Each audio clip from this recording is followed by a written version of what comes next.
बहू ने दिया अपनी सास को जहर। अगर आपको मेरी ये स्टोरी अच्छी लगे तो please guys subscribe my channel. Sonia अपनी सास और पति रोहित के साथ रहती थी। शुरुआत में तो दिन अच्छे से बीते, लेकिन कुछ समय बाद सास और बहू में झगड़े होने लगे। इन झगड़ों ने घर का पूरा माहौल ही खराब कर दिया। इन बातों की वजह से उसका पति रोहित भी परेशान रहने लग गया था।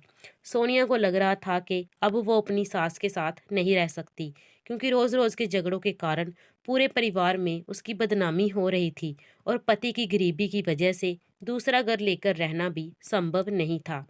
इसलिए सोनिया ने अपनी सास को ही रास्ते से हटाने का फैसला कर लिया। सोनिया के मामा जी एक बड़े डॉक्टर थे। वह उनके पास गई और उनको अपनी दुख भरी कहानी सुनाकर बोली, मामा जी, मुझे थोड़ा सा जहर दे दो। मैं अपनी सास को मारकर उससे छुटकारा पाना चाहती हूँ। सोनिया के मामा जी एक अक्लमंद इंसान थे।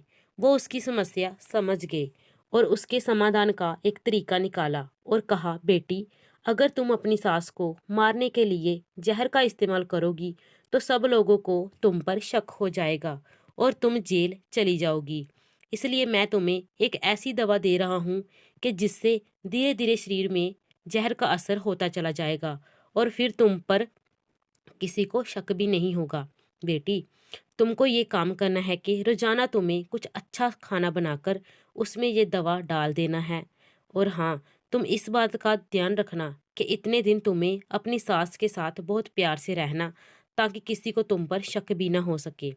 उनके साथ लड़ाई झगड़ा मत करना और उनकी हर बात मानना और अपनी माँ की तरह उनके साथ बर्ताव करना। सोनिया ने अपने मामा जी से कहा, मामा जी, मैं इन सारी बातों का पूरा ख्याल रखूंगी। और फिर सोनिया दवा वापस लेकर घर आ गई। अब वो रोजाना कुछ अच्छा पकाकर अपनी सास के खाने में वो दवा मिला देती और फिर बहुत अच्छे से मुस्कुराते हुए एक प्लेट में खाना सजाकर अपनी सास को दे आती। जब भी उसकी सास उस पर गुस्सा होती तो वो बड़ी खामोशी से उनकी सारी बातें सुनती और अपने गुस्से को काबू में रखकर मामा जी की सलाह के अनुसार अपनी सास की खूब सेवा करती, उनके गुस्से की किसी भी बात का जवाब ना देती। ऐसे ही 6 महीने बीत गए और अब तो घर का नक्शा ही बदल गया।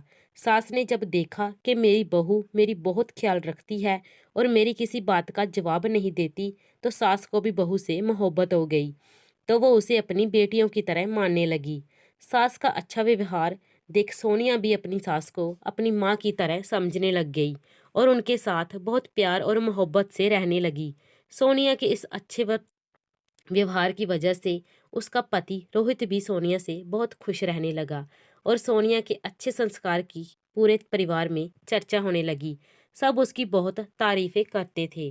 अब सोनिया फिर एक दिन अपने मामा जी से मिलने गई और बोली, मामा जी, मैं पिछले 1 महीने से आपने जो मुझे दवा दी थी वो मैंने अपनी सास को देना बंद कर दी है, क्योंकि अब मेरी सास मेरा बहुत ख्याल रखती है। इसलिए मामा जी, अब आप मुझे कोई ऐसी दवा दीजिए जिसकी वजह से मेरी सास के अंदर जो जहर गया है उसका असर बिल्कुल ख़त्म हो जाए।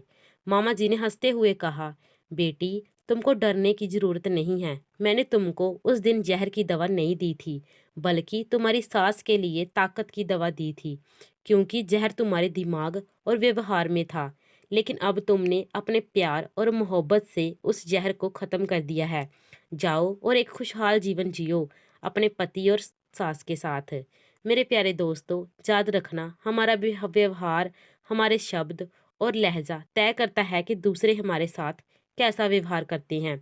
यदि आप चाहते हैं कि दूसरे आपके साथ अच्छा व्यवहार करें, तो पहले आपको इनके साथ अच्छा व्यवहार करना होगा और दूसरे आपका सम्मान करें और आपके अधिकारों को पूरा करें। तो सबसे पहले आप उनके अधिकारों को पूरा करके उनका सम्मान करना शुरू कर दीजिए और फिर देखना सब कैसे तुम्हारी तारीफें करते हैं। हमेशा सबके साथ अच्छे से रहिए और एक दूसरे से प्यार करते रहिए। Thanks for watching. Please subscribe my channel.